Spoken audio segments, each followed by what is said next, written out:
Good afternoon, everyone. On behalf of Nepal Institute for International Cooperation and Engagement, it gives me a great pleasure to extend a warm welcome to our distinguished speaker, Professor Pant, moderator for today, Dr. Pramod Jaiswal, and all the participants who have joined us through Zoom and are watching our live feed on the Facebook. We are grateful that you could join us today in the nice webinar on changing contours of Indian foreign policy. Talking about Nepal Institute for International Cooperation and Engagement, it is a political and non-partisan think tank which believes in freedom, democracy, and a world free from conflict. We envision a world where sources of insecurity are identified and understood, conflicts are prevented or resolved, and peace is advocated. Before we begin, let me quickly run through the housekeeping rules. The participants are requested to please be muted so as to minimize any distraction during the session. We have reserved some time for Q&A at the end of the session, so you can also drop in your questions on our Zoom chat box or on the comment section if you're watching us live on Facebook. You can also share the event on your social media handle using #NiceEvent. And lastly, we may need your patience if we come across any technical glitches during the webinar, so please bear with us if we have any. So without further ado, let me request the moderator for today's event, Research Director at NICE, Dr. Pramod Jaiswal, to introduce the speaker and moderate today's session. Thank you. Thank you, Sunaina. Professor Pant, and dear participants, I, on behalf of NICE, would like to welcome our distinguished speaker, Professor Pant, at today's webinar. Today's webinar is a part of our Neighborhood Studies Center. Neighborhood Studies looks at the range of cross-cutting issues such as political developments, economic activities, cross-border activities, and foreign affairs, related issues and security surfacing in its immediate neighbor, India and China, in addition to its extended neighbors such as Pakistan, Bangladesh, Myanmar, Afghanistan, Sri Lanka, Bhutan, and Maldives. The study focused to explore and identify emerging priorities in the neighborhood and generate evidence and analysis. Professor Pant need no introduction, but please allow me to briefly introduce Professor Pant. Professor Pant is Director, Studies and Head of a Strategic Studies Program at Observer Research Foundation, New Delhi. He holds a joint appointment with the Department of Defense Studies and King's India Institute as Professor of International Relations at King's College London. He is also a non-resident fellow with the Wadhwani Chair in US-India Policy Studies at the Center of Strategic and International Studies, Washington, DC. Professor Pant has been a visiting professor at the Indian Institute of Management, Bangalore, a visiting fellow at the Center of Advanced Studies of India, University of Pennsylvania, a visiting scholar at the Center for International Peace and Security Studies, McGill University, and an emerging leaders fellow at the Australia-India Institute, University of Melbourne. Professor Pant's current research is focused on Asian security issues.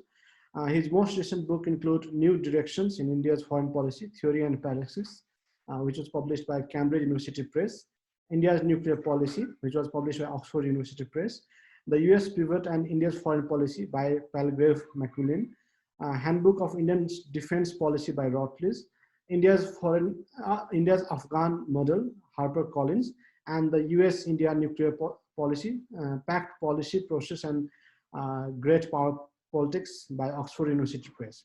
Professor Pant often writes for various Indian and international media outlets, including the Japan Times, the Wall Street Journal, the National UAE, the Hindustan Times, and the Telegraph.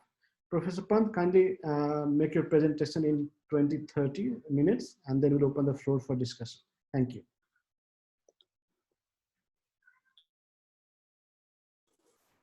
Thank you very much. Thank you, Pramod and Nice, for having me here today with you.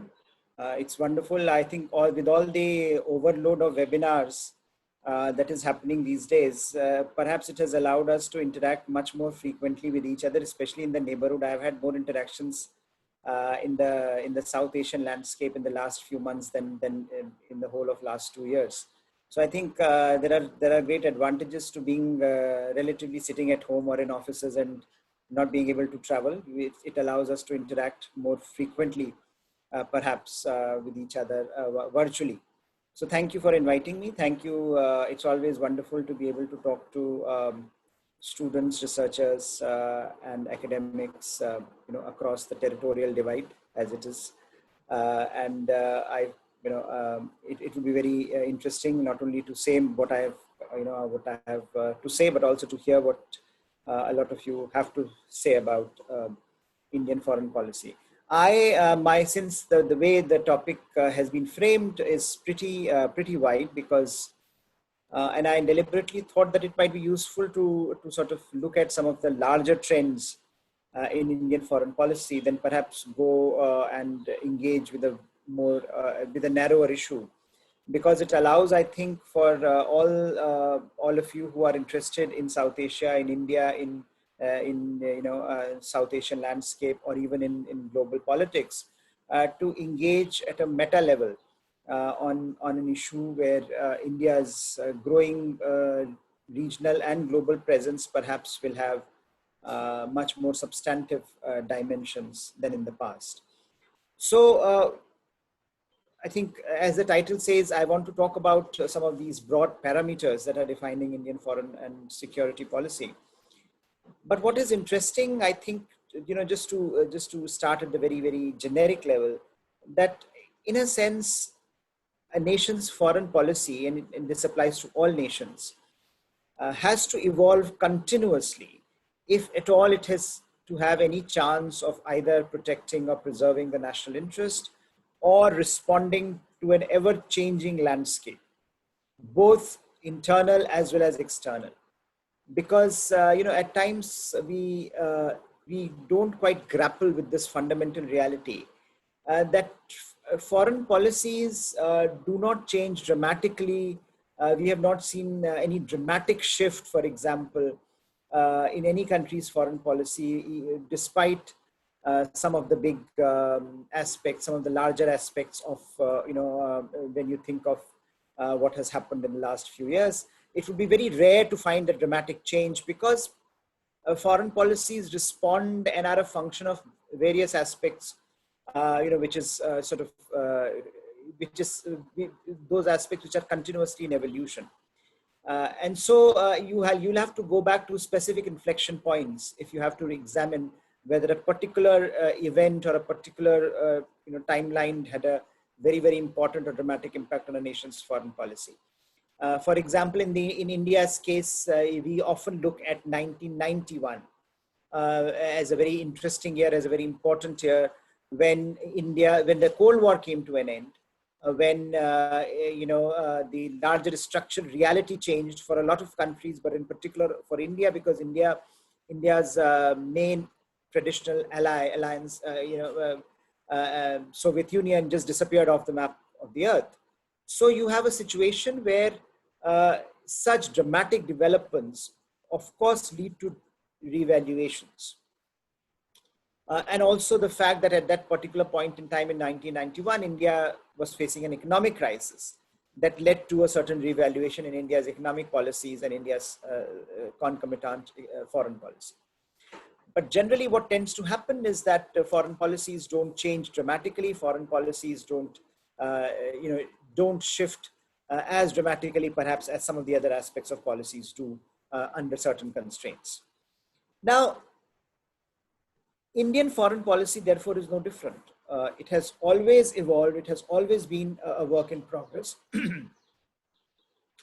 Partly because, like other countries, India is also continuously responding to its external and internal environment.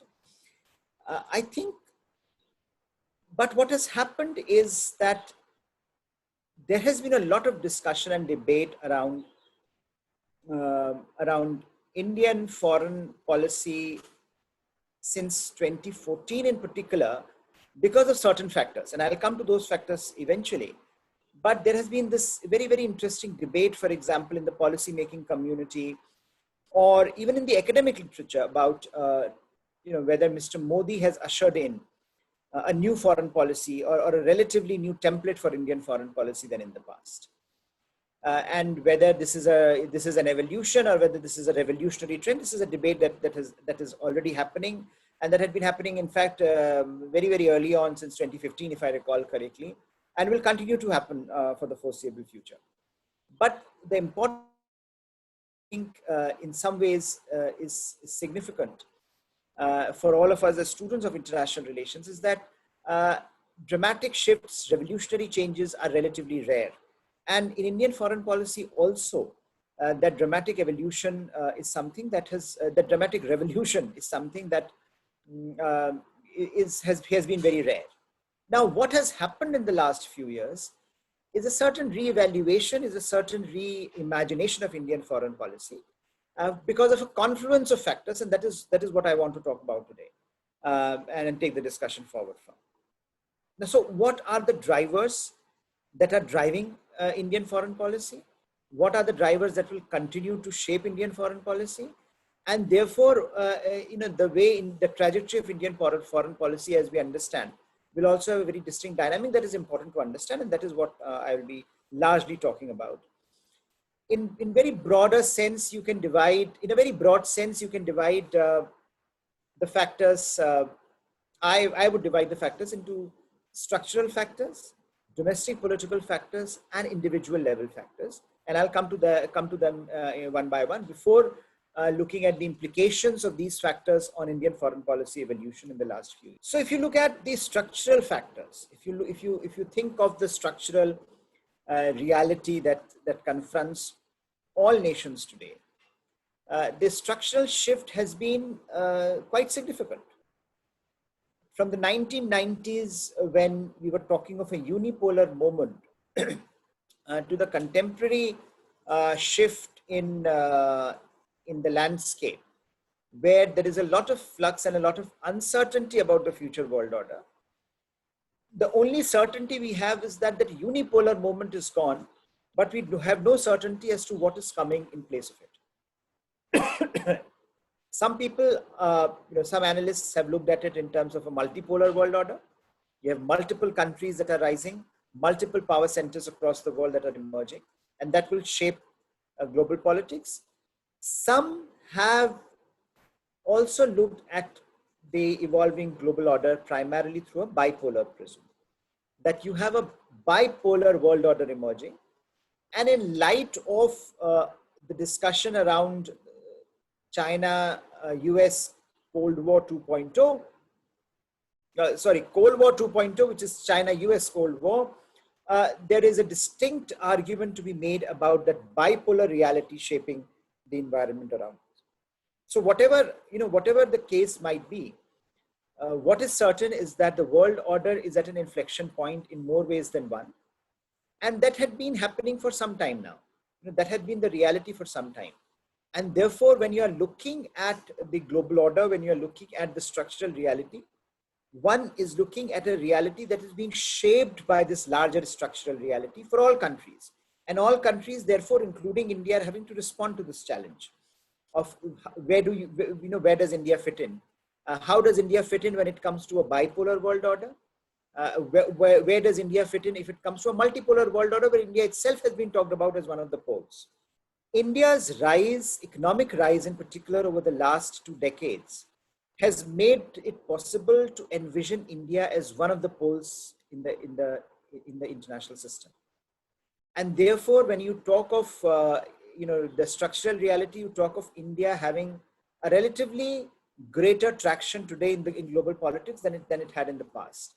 Primarily because India, whichever way you count, might be the second or third largest economy if the present trends continue over the next decade or so. India in the next few years would be moving from a nearly 3 trillion economy to a $5 trillion economy, and that comes with its own set of opportunities, with its own set of challenges, because that allows the imagination of India to be looked at primarily through a different prism than in the past, and therefore for India to respond to that challenge becomes that much important. And I think that is again a reality that India is confronting, that India's neighbors are confronting, that India's other interlocutors are confronting. So therefore, the structural change in which India can be part of that as a multipolar, if there's a multipolar argument to be made, or India will have to respond to a bipolarity between US and China. Both of them present opportunities and challenges for India and for other countries. And that is something that one takes into account when one is looking at the structural reality. Related to this structural reality is that once you have this great power shift going on in the international system, other factors also emerge. And what has happened in the last few years is because of the rise on the one hand of China and a relative inward orientation on the part of America, the global order has seen distinct shifts, both in terms of its normative assessment of how international order should evolve, and also an institutional dysfunctionality. So whether you're looking at the UN Security Council, the push for G20, the issues that we are confronting today with regard to WHO and WTO, all of these issues are indicative of a larger structural shift that are making it difficult for institutions in global politics to relate to that shift. So you have a global order that is very, very different from the 1945 global order, but institutional frameworks and normative frameworks have remained by and large the same. And there is immense pressure on them to change, to evolve. So on the one hand, China is putting pressure because China would want an international order that reflects more closely with China's rise and its aspirations. On the other hand, you have the extant powers and several other countries who have benefited from that global order also to preserve that global order and the institutional and normative framework. So you are looking at a landscape where the structural reality is putting pressure on institutional and normative frameworks, and that is creating a lot of flux in the international environment, and all countries are having to respond to it, including India. The other structural reality that I think is equally significant is what has happened to this debate on globalization. And I would call it, I would call it a structural reality. It's a structural fact that the world economic order is moving away from the assumptions of, from the economic globalization assumptions that a lot of us made, a lot of analysts, scholars, researchers have been making since 1990s. And, you can go back almost to 1990s debate on, with Francis Fukuyama saying it's the end of history. And what did he mean by it? What was his argument was that India's, with the end of the Soviet Union, there has come a point where we can officially proclaim that history has ended. His argument was that if history is a contest of ideas, then that contest has been won by free market capitalism and liberal democracy. There is no other idea left in the world. And so he argued that from now on, we will see an expansion of free market capitalism and liberal democracy. Now, of course, today we can look at it and say it didn't pan out that way. But the idea was very powerful. And how far we have moved from that arena, that today almost every country is going back on the fundamentals of economic globalization or reassessing which aspects of economic globalization need to be preserved and which aspects need to be discarded. It's going to be a very, very fragmented global economic order. It's going to be a very, very fragmented multilateral order. That's a given. And that's where we seem to be moving towards greater fragmentation. So when you're looking at this structural reality, here, you have to position, you have to assess where India fits in. How does India respond to this challenge? And how has India responded to this challenge?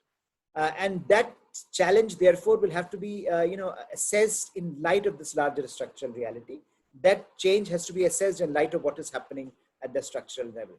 A lot of the debate today is around COVID-19 and its impact on the global order. But what COVID-19 has done is merely accentuated some of these trends that were already in existence before COVID-19.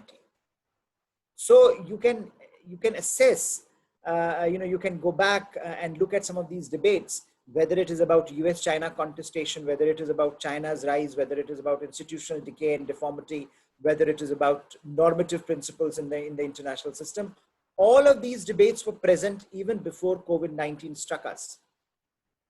But what COVID-19 has done is to give it greater urgency, is to accentuate these trends and make it very, very palpable to countries, to various countries, big and small, that unless these issues are addressed, the global order is in for a difficult ride, because these realities are not only changing, but they are getting accentuated by the day, and international community will have to respond to them. So therefore, you have countries big and small, including India, which are having to respond to these challenges in multifarious ways, and I'll come to that in the second half of this discussion. So this is one aspect of the change that is coming, and why perhaps certain aspects of Indian foreign policy will inevitably have inevitably evolved, are evolving, and will continue to evolve. The second aspect here is, which is I think very, very important to understand, is that foreign policy often, and more often than not, is also a function of domestic political consensus. So the domestic political element plays an equally important role. What sort of foreign policy consensus was there in India? How that has evolved, and what has made that shift possible? So domestic political environment in India has changed, has undergone a dramatic shift. So a lot of these factors, structural factors, gradual rise of China, gradual inward orientation of America, institutional problems, global institutional frameworks were facing, normative problems that were emerging, they actually predate 2014. But in India's case, in 2014, something very, very important and interesting happened. And that was a dramatic shift in Indian domestic political landscape, where Indian domestic political landscape shifted dramatically to the right. So India is today a center-right country. Now, what that means is that the rise of the Bharatiya Janata Party, the rise of center-right politics in India, has engendered a new set of ideas, a new set of narrative about India and Indian foreign policy priorities. It was there even before 2014, but post 2014, with the kind of mandate, 2 successive mandates that Mr. Modi has been able to achieve, means that his ideas, his party's ideas, the ideas from the right will become very, very significant, or have become very, very significant in shaping the Indian foreign policy idiom. And what is equally interesting is that the center of gravity of Indian politics shifting to the right means is not only a function of the rise of the BJP, it is also a function of how other parties are having to respond to this challenge. So you have traditional political parties, left political parties on the center left, Congress, centrist political parties.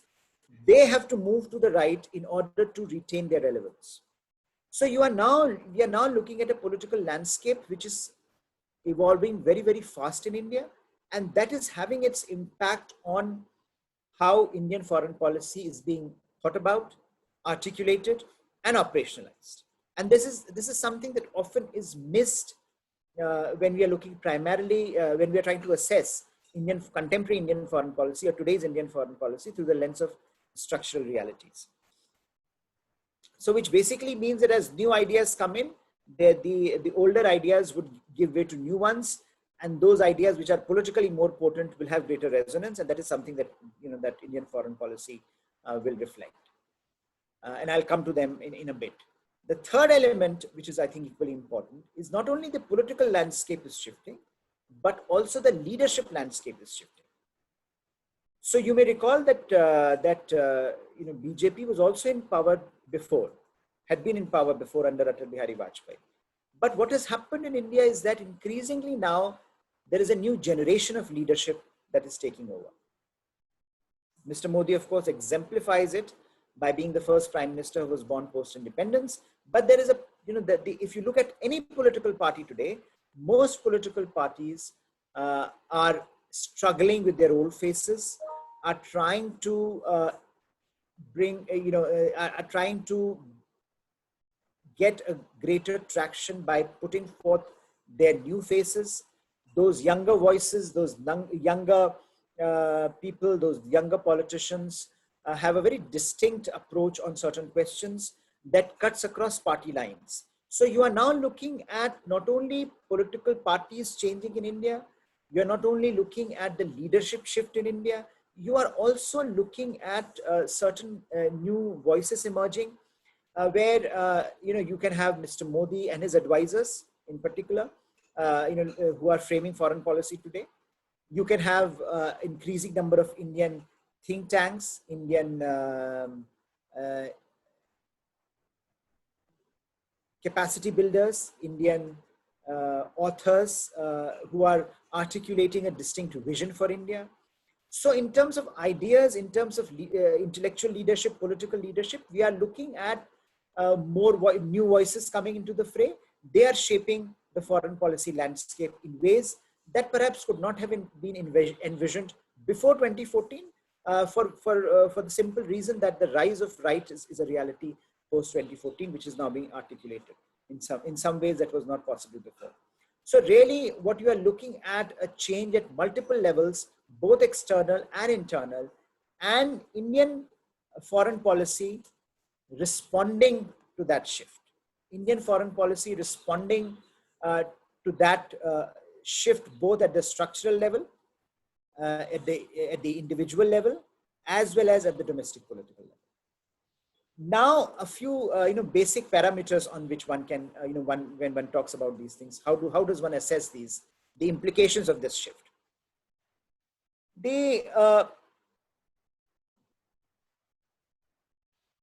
All the shifts, changes that I've just talked about, whether it's structural, domestic, political, institutional, and individual level, a confluence of these factors has created a new foreign policy idiom for India. And I think that is where perhaps, the title, that is what the title alludes to, the changing contours. The first and the most important shift is an ideational one, at the level of ideas. For a long time, non-alignment was a de facto foreign policy doctrine of India. It was considered, whether it was, in operational terms, it may not have materialized that way. But non-alignment itself was seen as a guiding principle of Indian foreign policy. Now, what in today's India, in today's contemporary terms, what does it mean? It means that the present political dispensation actually has no stakes in non-alignment. It was Congress party's, if you think of heritage, legacy, that non-alignment alluded to a certain time frame, but it had to be continued because it reflected on Congress party's own ability to shape foreign policy discourse. Post 2014, Mr. Modi, the BJP, they don't have any attachment to non-alignment, nor should they be expected to. They come from a different orientation, and that's the orientation that is being reflected in their foreign policy vision. Now, what has non-alignment led to or replaced? It has been replaced by an argument that India today faces a very, very fluid international environment, where the most important aspect for India to retain is its flexibility. And that means India will align itself, unlike non-alignment that did not talk of alignments. Today's India is willing to enter into alignments on issue-based, but they are going to be issue-based alignments on issues. So alignment based on issues is the new argument that is given, or is the new shift that has happened. So India possibly would engage with countries that are on the same page when it comes to maritime security in the Indo-Pacific. India can also engage with countries in Eurasia, which look at Eurasia through a similar prism. And that should not be seen as a contradiction, but that should be seen as India's ability to be flexible and to have strategic partnerships. Where in the past, strategic partnerships were seen as constraints, today the argument is that strategic partnerships are important for India because they enhance India's strategic autonomy. Now, this is a word that is often talked about in the Indian context, the strategic autonomy. But that is being redefined as autonomy that comes to you by entering into strategic partnerships with other like-minded countries. So in a way, the whole spectrum from non-alignment to issue-based alignment, from a strategic autonomy without any partnerships to partnerships that can lead to strategic autonomy, there has been a shift in the way India perceives its global interlocutors and how India wants to engage with them. So that is the shift from less ideology, greater pragmatism, less sense of defending any abstract normative value, more an engagement with the realities on the ground. And therefore, the idiom of non-alignment is something that you would not have heard much about in the last few years. Now, what has, how will you define these partnerships? And this is where you come to the second aspect of this shift. The second aspect of Indian foreign policy shift is when it comes to its larger foreign policy vision and the larger foreign policy agenda. For a long time, for I think most of India's global interlocutors, Pakistan was the big issue. And Indian foreign policy often engaged its global interlocutors through the prism of Pakistan. Now that began to change over the last 2 decades as India rose, as India's global equities grew, as the other world powers recognized the rise of India as very important in shaping the global balance of power in the Indo-Pacific. But today, very, very categorically, what has happened is that it is the China factor that is defining Indian foreign policy priorities like never before. So you have a situation where the central pivot around which Indian foreign policy has been moving, is moving, and will continue to move will be China. And that is something that had been happening even before what is happening today at the borders, what happened on June the 15th in Galvan Valley in Ladakh. So clearly the role of China in Indian foreign policy has grown because the role of China around India's periphery has grown, because the role of China in global politics has grown, because a consensus seems to be emerging in India that China not only does not recognize India as a rising power, but has shown very little sensitivity to Indian core concerns. So there is that argument, that arc of Indian foreign policy that has evolved in a certain direction, where China is now going to be the defining feature around which Indian foreign policy will revolve, especially now after what has happened, what is happening on the borders with Ladakh. What this has done also is the recent episodes, for example, the recent clash, the recent deaths of Indian soldiers and some Chinese soldiers in return. What it has done is that it has clarified to India a fundamental reality that India is in a long-term competitive relationship with China, and India will therefore have to leverage all its assets and will have to reevaluate its China policy, which had been existing for so long. And so that reevaluation is happening at the moment.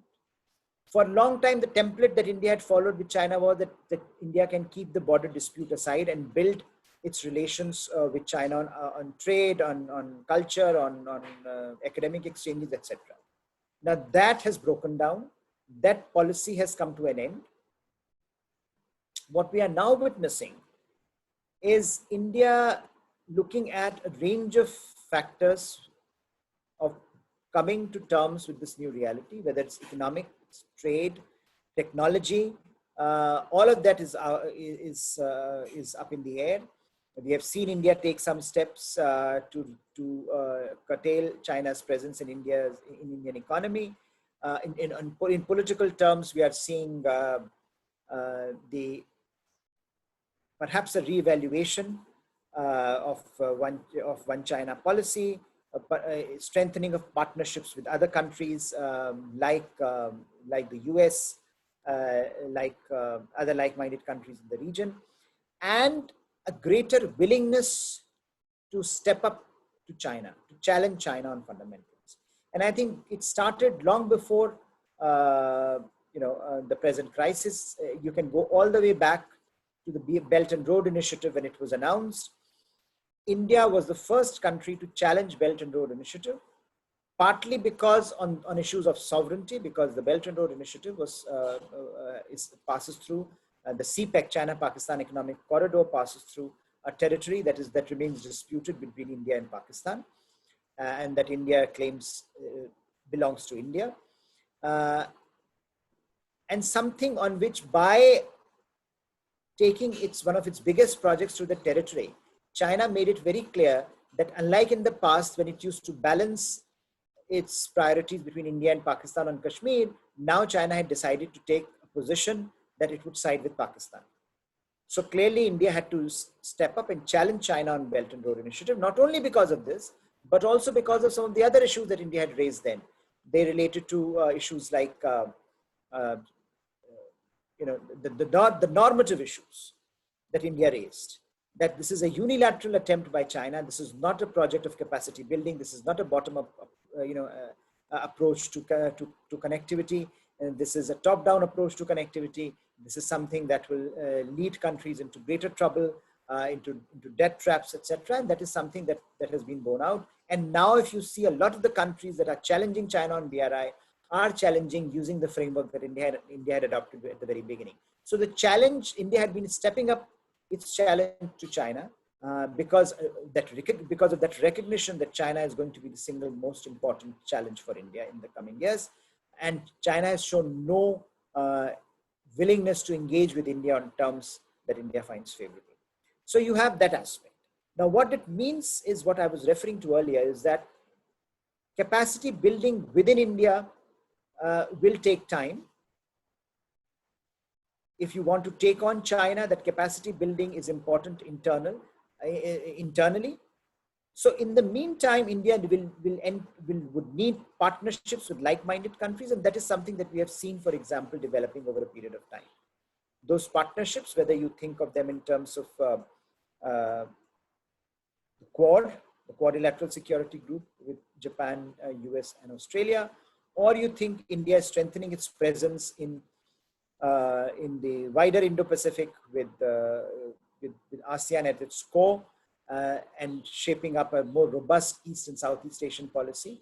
All of those policies are in response in some ways to China's rise and China's inability to come to terms with India. So what we are looking at today is India's ambition to not only to challenge China, but also to emerge as a credible security and economic, both political and economic security provider over the long term in the wider region, in the wider Indo-Pacific. So there is now the whole argument about Indo-Pacific, which China has not accepted, but India has gone ahead and articulated an Indo-Pacific approach. And that approach involves India with arguing for a very, very expansive Indo-Pacific outlook. An Indo-Pacific policy that India argues goes all the way from the eastern shores of Africa to Oceania, which is quite distinct from some of the other Indo-Pacific, from some of the definitions of Indo-Pacific that have emerged. But India has gone ahead and argued and then articulated it. Prime Minister Modi did it in Shangri-La dialogue. And that is something that, that is despite China objecting to the very notion of the Indo-Pacific. So what we are looking at is this larger consensus emerging in India that on critical issues, India will have to step up, India will have to challenge China, India will have to develop partnerships, and India will have to engage with like-minded countries, which is something that especially post Galvan Valley incident, post after the present crisis, becomes even more acute, even more important for India. This is also related in some ways to India's greater outreach in large parts of the world. So, whether you look at it in terms of Latin America, Africa, Middle East, India's imprint has been growing considerably. And that is, again, a reflection of India's greater ambitions to play a larger global role, not simply in South Asia and Indian Ocean region, but also in the larger, in the wider world, whether bilaterally, multilaterally, or even plurilaterally, where smaller groups, coalitions of the willing kind of groups might emerge. 2 or 3 final aspects before I conclude. The most important element for any country remains its neighborhood. A most important aspect of its foreign policy, of course, for India also remains the wider South Asian and Indian Ocean region. Now, like other governments, Mr. Modi's government had also announced the neighborhood first policy. But what is interesting is that as over the last six years we have seen, this neighborhood first policy has come with a twist.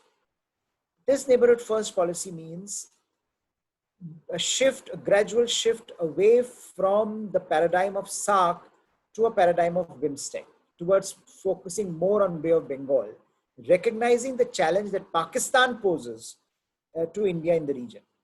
The challenge that Pakistan does not allow an institutional framework will never allow an institutional framework like SAARC to emerge. So therefore, this move away from SAARC to BIMSTEC is something that remains a work in progress, but that is something that perhaps allows India to engage with other neighbors in South Asia without Pakistan actually becoming the impediment in that engagement. Now, that neighborhood first policy, I'm sure a lot of you are well aware, has gone with it has gone up and down. It has its ebbs and flows. We have in some countries, India has been able to engage much more substantively, like in Bangladesh, in Maldives. We have seen a change in certain countries. For example, in Sri Lanka, we have seen a shift from Sirisena government to Rajapaksa government, and the present Rajapaksa government seems more amenable to engaging with India than the previous Rajapaksa government. In Nepal, of course, we have seen serious problems emerge in Indo-Nepalese relationship. So, by and large, the policy, the neighborhood has been a mixed bag for India. But that is also a reality that increasingly Indian foreign policy will have to contend with. India in its neighborhood is not simply India plus its neighbors. India in its neighborhood is India and its neighbors plus China. And the smaller countries in the region, India's neighbors will always find it worthwhile to engage with both China and India, because that's where their advantage lies. If they are being wooed by both major powers in South Asia, they can extract most out of these two countries, best out of these two countries, and that is where the national interest would always lie. And that is how I think this turmoil that we occasionally are witnessing in South Asia, and how at times India, India emerges on top. Sometimes engagement with India becomes positive, sometimes it becomes negative. That is likely to be the nature of things going forward. We are unlikely to return to a time or to a phase where India will be the most important partner of South Asian countries, or China can become the most important partner. China, with all its economic heft, will always have its problems in South Asia. India, with its cultural links, with its ties with other countries, will always have its own positive aspects to engage with in its neighborhood. So both these countries will have to balance not only each other, but also the sensitivities of the neighbors as they manage, as India goes forward. Finally, the final point that I want to make before I let Pramod to take over is that a lot of the questions about Indian foreign policy today are about India's capacity to deliver on the ground. And that is a constraint that India has always faced. If you look at the neighbors, if you look at other countries, there is a great degree of disappointment that some of the commitments that India often makes are not operationalized, that the delivery on the ground is weak, it's not effective enough. And I think that is a challenge that India will face as it moves forward, especially as its relationship with China becomes much and more confrontational, especially as China's ability to deliver gets recognized more and more widely. And China has deep pockets. China has ability to deliver, which is something that India does not have, at least at the moment. So there India will have to manage its engagement with China, with other countries. India will have to manage its engagement with its neighbors, recognizing full well the larger strategic shift that is happening in international relations, which is not simply the rise of China, but also an expectation by many other actors in the global community that India too would step up to the plate. So there is, so when we are talking of the changing contours, we are also looking at this new reality where not only India, because of its economic rise, wants to play a larger role because there are aspirations within India, but also there are expectations from outside India that India should be playing a much greater global role, whether it comes to global trade negotiations, climate change negotiations, connectivity issues, and this next stage of emerging technologies, etc. So therefore, this balance that India will have to strike between managing its domestic political economy as well as managing the expectations from the international and regional interlocutors will perhaps be the most important vector along which Indian foreign policy will evolve in the coming years. Thank you. Thank you, Professor Pant. Thank you for an interesting presentation. You have touched upon all aspects of Indian foreign policy, and we have also received a huge number of questions. So without wasting much time, let me share the questions. These questions are from the floor that has been shared on Twitter, Facebook, Zoom, or other platforms. The first question is how Indian foreign policy has shaped under the Modi government. Will it bear fruits in future? Has India's neighborhood first policy failed under the current government? And there are lots of similar questions, so I'll just raise one more question.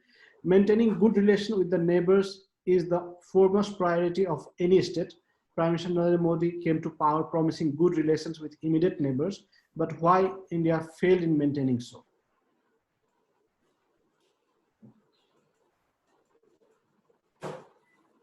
Yeah, see, I think I touched upon certain aspects of this question in the last segment of my comments that I was making.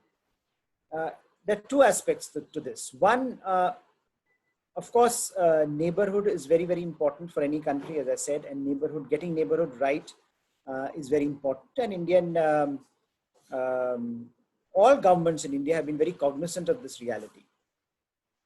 Two aspects. One, if you look at this government's, Modi government's policy, I don't think he can be, or Mr. Modi can be accused of being complacent about the neighborhood, given if you look at his just purely his visits to the neighborhood countries.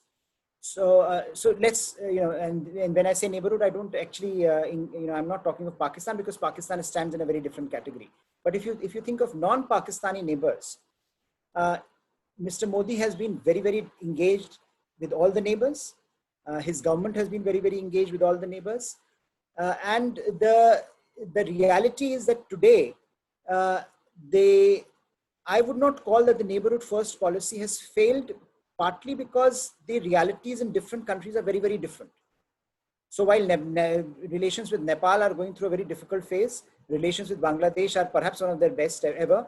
Relations with Sri Lanka are moving in a direction that, at least as of now, we don't know, because Rajapaksa, in the last 8 months of Gotabaya Rajapaksa's term, we have not seen the same kind of antagonism towards India that was there in the past. So clearly there is a shift in the approach of Colombo. When it comes to, of course, Afghanistan, there is a different dynamic. Afghanistans have a very, very engaging relationship with India, very, very deeply engaged. And the issue is finally, whether one looks at how India is trying to reform or redefine its neighborhood, which I was saying from SAARC to BIMSTEC, which also means that India's engagement with countries like Myanmar and Thailand becomes part of this landscape. And there too, engagement has been very, very substantive. So I don't think, when we say neighborhood policy has failed, I don't think a particular policy has failed, because that policy remains what it is, that you have, and that I don't think India or India's neighbors can afford that neighborhood first policy to fail, because it is in the interest of both India and its neighbors that India should take its neighbors first. Now, so I don't think that has failed. I think what has happened is that in different countries, for various reasons, you get different outcomes. And the argument that I have been making is that this is going to be the new normal. I don't think we should expect, a permanency in any of this. I think as perhaps if domestic situation evolves in Nepal, there'll be a different dynamic. If the domestic situation evolves in Bangladesh, there'll be a different dynamic. So given how important China is in the neighborhood and how the domestic politics in India's neighbors will shape up, we will get different outcomes. And also remember that even in the last 3 to 4 to 5 decades, we have always seen ebbs and flows. When was this, I would like to understand, because I have clearly not found in my research, when was there a golden period in India-South Asia relations? When all the countries were fully happy with India and India was fully happy with its neighbors? I don't think there was any. So I mean, given India's size, given India's structural ambit in the region, it's very natural that smaller countries, that smaller neighbors of India will always have engagements with India in which some kind of back and forth will happen. There will be some problems which will be articulated. Sometimes India will manage them well. Sometimes India will not be able to manage them well. And so there will be a temporary decline. But I don't think India can afford a permanent antagonism with its neighbors. I mean, and here I'm not talking of Pakistan. And I also think that India's neighbors cannot afford a permanent antagonism with India. After all, yes, China has deep pockets, but it is India that, that has the geographical imprint in the region, and also the sort of cultural relations, the people-to-people contacts. How many countries in the region have those kind of people-to-people contacts that we talk about? Nepal is going through India-Nepal ties are going through a very difficult phase, but I would like to know how many Nepalese would prefer going to China and live there permanently. So clearly there is a reality which is, I think, which is there for India and its neighbors, which will continue, and which I think for both for India and its neighbors is going to be this new normal, which I think we need to accept that this is how it is going to be, and this is how it is going to move forward. Thank you, sir. The next question is, how is Modi's foreign policy of India different from previous India's government?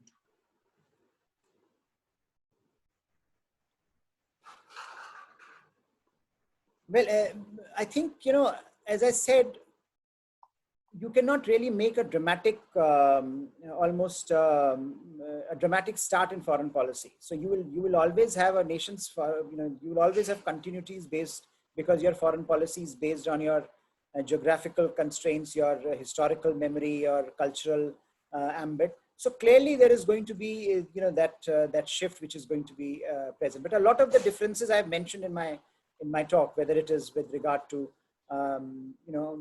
isolating and marginalizing Pakistan in the neighborhood and building a different sort of a economic relationship with its neighbors, whether it is more about thinking differently in terms of ideas, so from non-alignment to strategic partnerships, from non-alignment to issue-based alignments, that is different.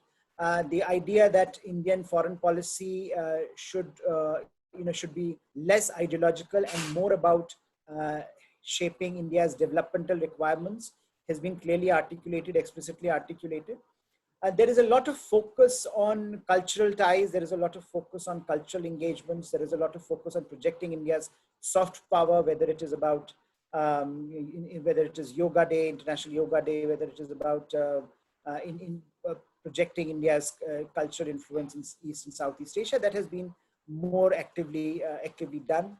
There is also, this aspect of Mr. Modi, I think, at least compared to the last 2-3 decades, has shown greater ability to take risks, and that is something that especially when you look at how certain aspects, certain responses have come through the military instrumentality. Surgical strikes, then you have the air strikes in Pakistan, Balakot, etc., post Balakot. There has been this ability to use military instrumentality more in a more integrated manner with other instruments of India's power.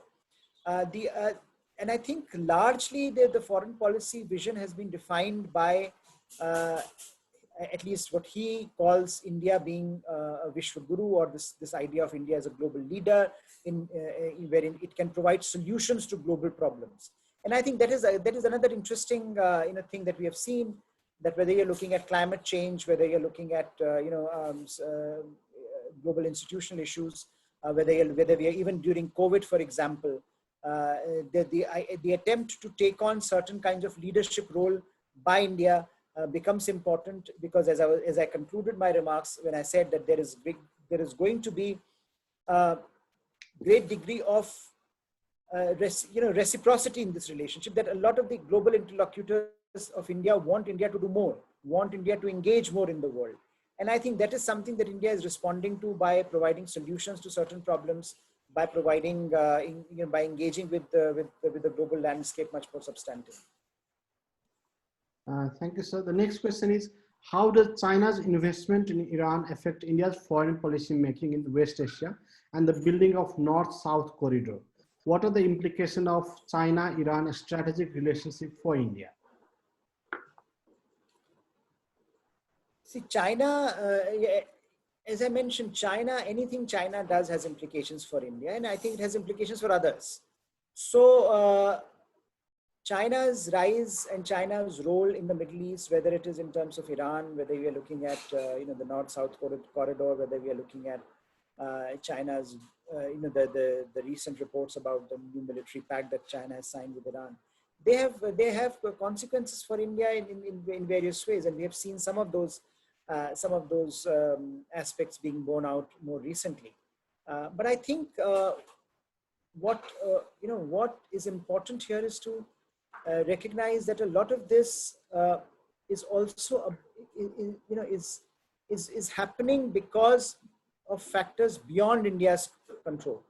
So if China and Iran today are getting closer, if China and Iran are on the verge of signing a defense pact, that is happening because the West and the relationship that Iran had wanted with the West had not panned out. That Mr. Trump walked out of JCPOA and left Iran high and dry. So Iran has moved on and has tried to find a solution, and the solution is China. So clearly, in that sense, India and India's engagement with Iran becomes a collateral damage, almost in this case. And we have seen some of that damage being done, whether it is in terms of Chabahar, whether it is in terms of the rail line that was being talked about. However, nothing much has happened on the ground, but clearly what is happening is that Iran has now the ability to leverage its engagement with China to shape its other engagements. And I think that's a reality that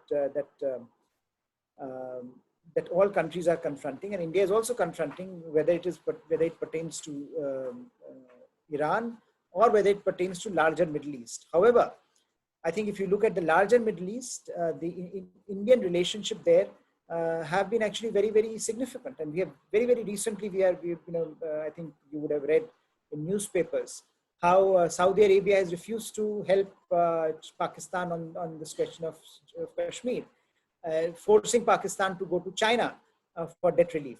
So in that sense, the engagement that India has been, the relationships that India has been able to cultivate with countries in the Gulf are quite significant, and that has shaped India's relationship, or that will likely to shape India's engagement in the region, not only with the local countries but also with other interlocutors. There's another interesting question. Sir, you have rightly talked about political consensus, as the domestic consensus is not the same as it was then. What impact it would have on our foreign policy? Do you think that a strong Modi government has performed better than NDA's government, which was not stronger in the past?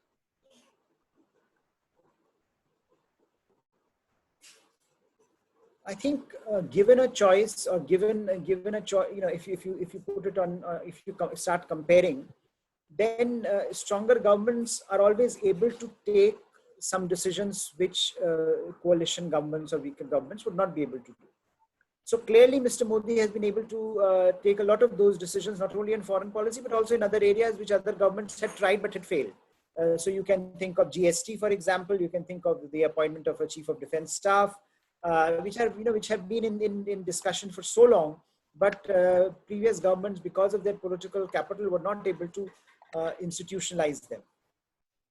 Now, what is happening is with a stronger government at the center, with a stronger government in India, those decisions become possible, and those decisions are becoming manifest. Now, whether or not larger foreign policy landscape, again, as I've said, there are certain issues when it comes to foreign policy that will not change, that will not go away, that have been there with us for a while. Those major factors have been there with us for a while, they will continue.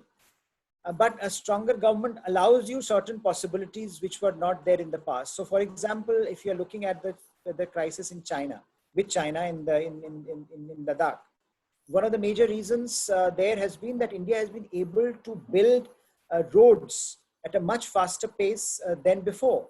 India has been able to deliver results on the ground, thereby generating some consternation on the other side.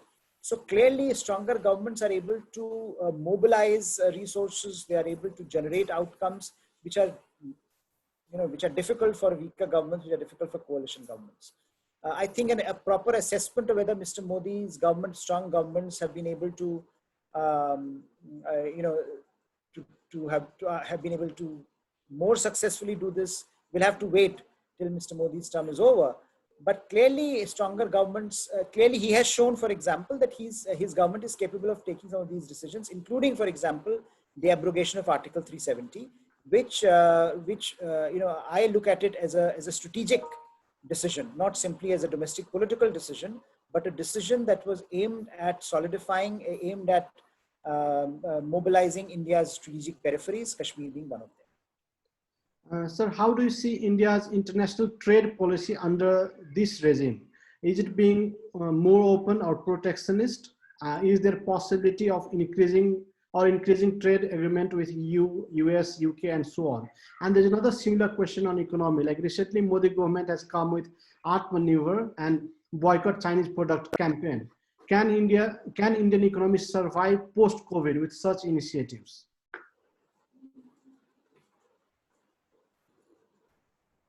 I think this is a very good question, and I think India's response to the present day reality is something that needs to be watched out for, because as I discussed in the past, there are two things which are happening. One, the old global consensus on globalization is breaking down. So it is not simply India, but every other country, if you look around the world, is challenging the fundamentals of globalization. You can go to America first. You can look at European Union, which is talking of different sorts of provisions to enhance their manufacturing capacity. Or you can look at India, and you can look at how India is trying to engage with that. Post-COVID, it has become even more manifest. So one of the interesting remarks that Mr. Modi made, for example, was saying that one of the biggest lessons India has learned during this COVID crisis is self-reliance, that India needs to be self-reliant. So the two things: one, the older consensus on globalization breaking down, and the other is greater acknowledgement that China has not played by the rules of global trade. And I think that if you bring the two together, then so it becomes not simply a trade problem, but a strategic problem. Not that trade is not strategic, but I think both trade and security come together in ways that had not been there in the past. So now when people and when countries, when nations and policymakers talk of problems with trading issues, there is a greater degree of awareness that trade is not simply, this is not simply about trade, but this is also about larger security issues, because trade is increasingly about, the second phase of trade is about technology. and technological issues are becoming more and more palpable. The next phase of globalization will be led by the technology, the emerging technologies, those strategic frontiers. And there, the challenge remains one where India and other countries will have to rethink some of their assumptions about globalization. They are already doing that. So what the challenge for India is that how can it reshape its approach to globalization? You can't really go back to the old autarkic ways. You can't really go back to the pre-1990 days where you have a socialist model of economy, where you are not trading with each other.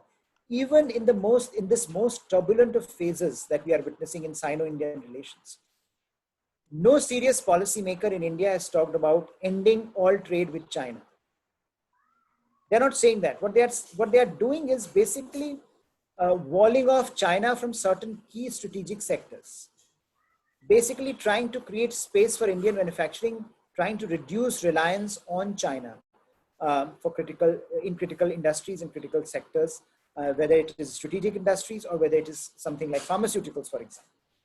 So we are looking at a new trend in the globalization discourse, where greater fragmentation of this globalization seems to be the norm, and this fragmentation in India is will have to respond to this fragmentation. Can India have a globalized economic order with other like-minded countries? Can India engage those countries that are not playing by the rules? If so, under what terms? And this is a question that not only India is asking, but other countries are also asking. Now, the other question on India's trade performance is actually a very good question, because India has also always been very, very reluctant about, when it came to, for example, free trade agreements. India has not been able to sign free trade agreements. India has been very difficult to negotiate with by other, as far as other interlocutors are concerned. So this challenge that India faces remains very, very significant for India, for Indian aspirations, because the challenge is that India has to move to a phase where India needs to generate domestic manufacturing, which has to develop domestic manufacturing, at the same time not lose its global engagement on economic matters. And this is going to be very, very tricky. This is going to be very, very difficult and very, very difficult balancing act for India. But this is where Indian policymakers, this is how they seem to be positioning themselves. The results, of course, would be known after some time. But what we know now is that the reduction on China is going to be a very, very significant incentive to move in that direction. Another question is on Sri Lanka. PM Modi was the first global leader to congratulate Mahinda Rajapaksa. How do you see the Mahinda Rajapaksa majoritarian government working with India, and what challenge do you see in that relations? How do you see the China factor in the new Rajapaksa regime?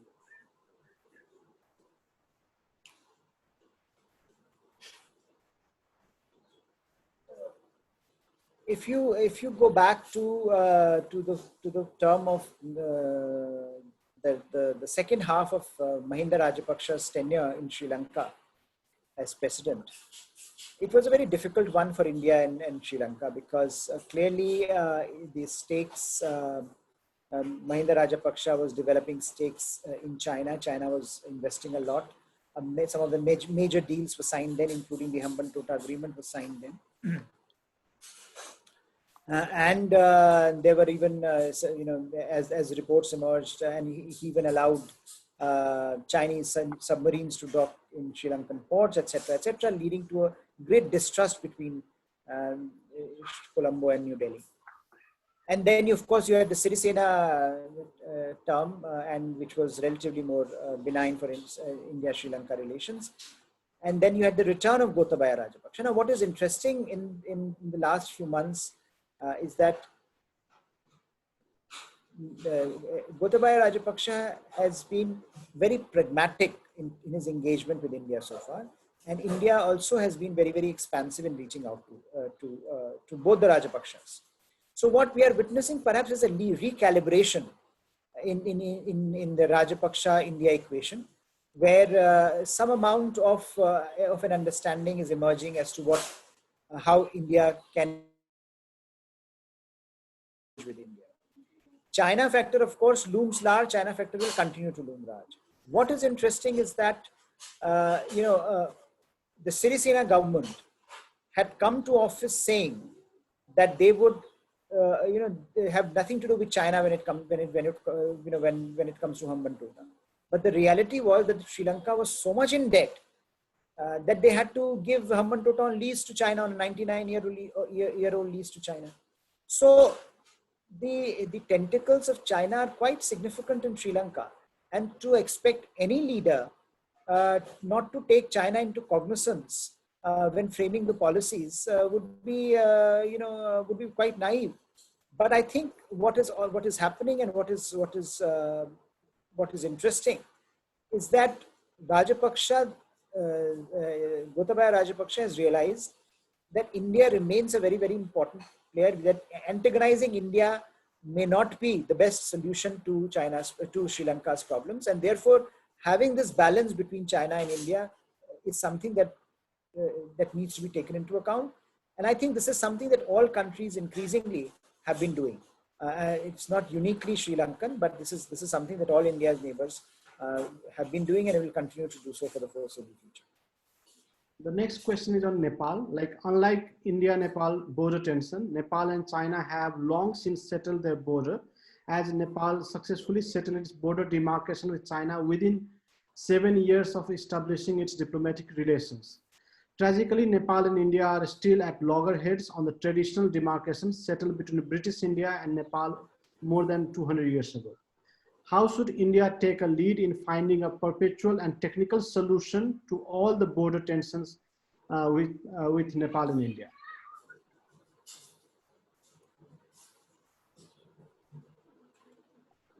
Well, this is again a question that that perhaps can only be answered by outsiders who are not part of the negotiating process in generality. Now, I relatively speaking, of course, India and Nepal, and all of us agree that India and Nepal should come to an agreement on this question sooner rather than later, because it unnecessarily generates the negative momentum in a relationship that otherwise is relatively free of problems. There are issues, other issues as well, but I think if the border issues is resolved, it can pave the way for a much more comfortable engagement between the two sides. But the technical issues, those aspects are something which only those who are involved in these negotiations can talk about. Now, as an academic, it seems to me that, of course, the two sides need to come to an arrangement, needs to come to an agreement, and try to resolve this soonest. But the fact that it has not happened is also very worrying, because it tells us that, it can't, it is not simply one side or the other that is to be faulted. Perhaps both sides have to ascertain what exactly, how exactly to go about solving this problem. Now, we have seen a new dimension of this problem emerging more recently. And clearly that will have its own implications going forward. So when you're talking of boundary questions, especially if new maps are generated, leads to a set of externalities which become very difficult to unravel. And that is why political leadership on both sides, their commitment to resolving this problem is so vital.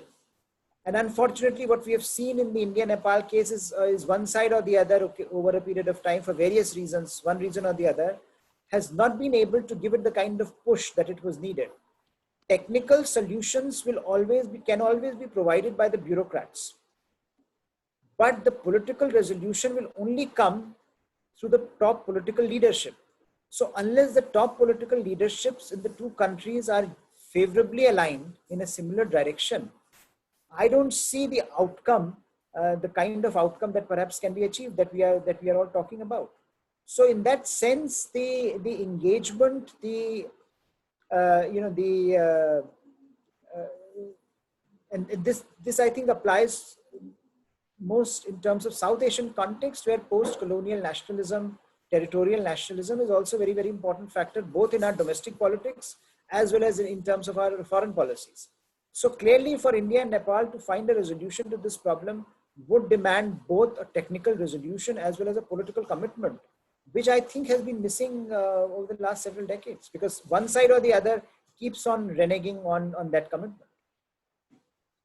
There's one interesting question, sir. Like India often talks about trade deficit with China, at the same time enjoys trade deficit with all its neighbors.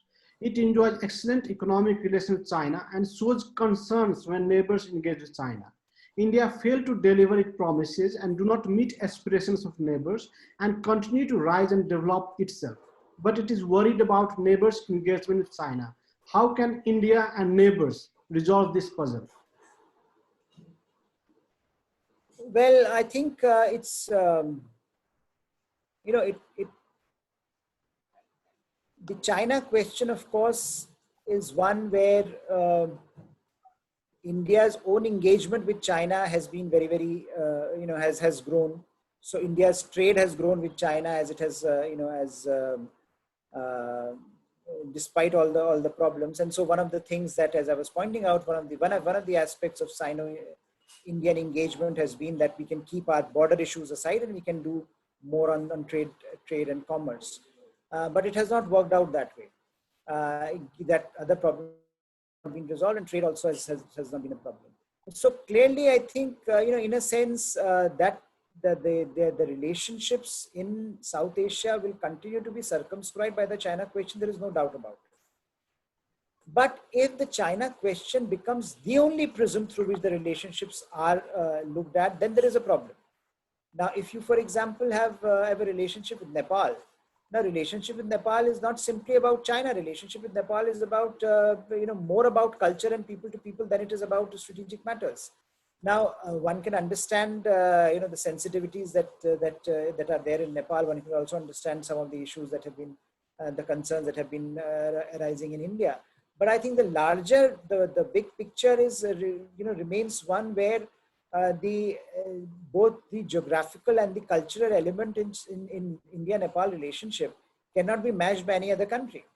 Now, when it comes to trade deficits with India's neighbors, I think, as far as I know, with almost all countries, India has engaged with substantive trade dialogues. And in fact, with Bangladesh very recently, some very significant initiatives have been taken to reduce the trade deficit. Quota-free access, etc., being given to certain Bangladeshi products. So clearly, in a sense, the issues around trade deficit will also evolve given the larger political complexion of the relationship. Whether it contributes to it, whether it takes away from it, will depend on how the conversations move forward. But I think what India and its neighbors will have to come to terms with, as I had suggested earlier, is that there are always going to be differences between India and its neighbors, because just because India is there, India is big, India at times can be perceived as insensitive to smaller states' concerns. But I think there is no doing away from the fact that these two, that India's neighbors and India would have to engage with each other and come to an understanding on major issues so that a long-term resolution is found. To expect China to fill in India's shoes is also not going to work, primarily because of the kind of relationships that most of these countries face or have with India.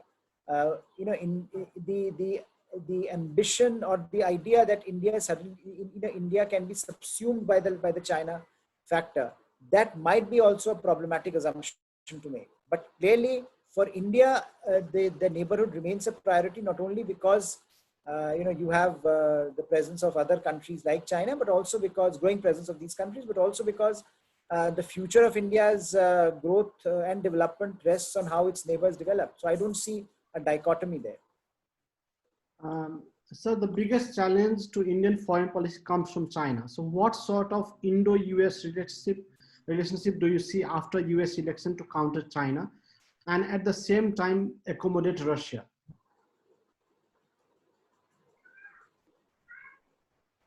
Indo-US relations, as we know, have been growing since 1990s. India and the US were not really very close during the Cold War, but post-Cold War, as India liberalized, as India engaged with other countries, as India, became more outward-oriented, India's engagement with the US became very, very substantive, and has grown to be one of the most substantive relationships in Indian foreign policy. Two big shifts have happened. One, from the American side, two big shifts happened. One related to, this sense that India is not merely a South Asian actor, but also a regional actor in the larger Indo-Pacific, an actor that can shape regional and global balance of power into the future, and therefore has to be engaged with on certain terms, not simply looked at through the prism of India-Pakistan binary. The other shift happened when the nuclear deal with America came through, and that nuclear deal with America allowed India access to emerging technologies in the global market, and that has been a very, very important shift, taking away friction from the non-proliferation issue, which was one of the most problematic issues on the Indo-India-US engagement. What we have seen over the last few years is irrespective of administration. So you had the George W. Bush administration that negotiated the US-India nuclear deal with India. You had Barack Obama administration that was initially had some problems with India, but gradually became Mr. Obama went out of office saying he was a great friend of India.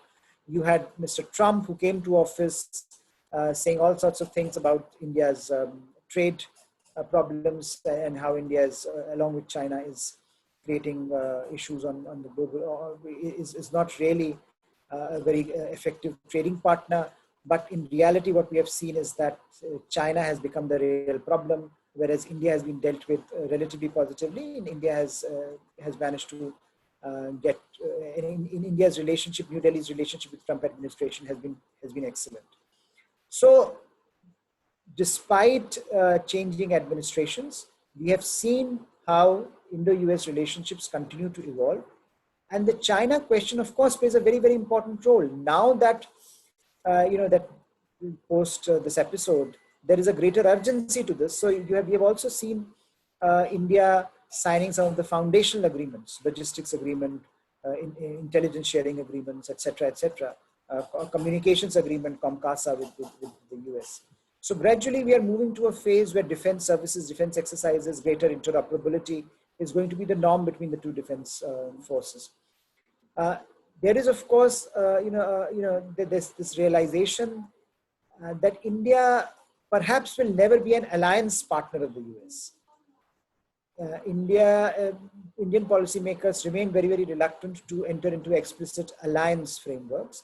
But short of that, strong partnerships, strategic partnerships will remain very, very potent, and America will be one of the most important players. Now, the question, I think, also alluded to Russia, where Russia